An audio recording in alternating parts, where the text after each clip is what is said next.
Bismillaah, alhamdulillah, as-Salatu was-sallam ala Rasulillah, amma ba'd. Following the Sunnah.com presents, in the history of the Bani Isra'eel, there were 3 prophets at one time, but they did not announce jihad. من تاريخ بني إسرائيل ثلاثة أنبياء في عصر واحد فلم يعلنوا الجهاد.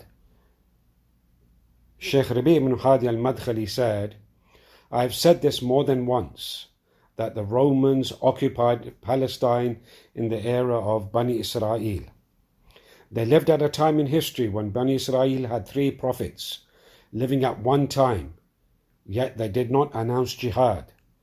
These 3 were Zakareeya, Isa and Yahya alayhim as-Salatu was-sallam.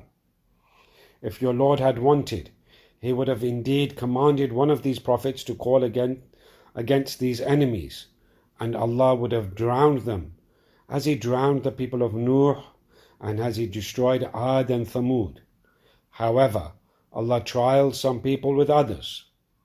Shaykh Rabee continues, therefore, if the prophets were living in a time where jihad was a part of legislation, but Allah still did not make it a duty upon them to do jihad, despite jihad being legislated in their deen, why did Allah not legislate it, nor make it a duty upon these prophets to perform jihad? 3 prophets in one time period, in one country, namely Al-Quds, Palestine, and yet Allah did not task them to evict the Romans from Al-Quds. Why not? Because from the universal and Sharia Sunnah way of Allah is that Allah does not burden the people except with what they can bear.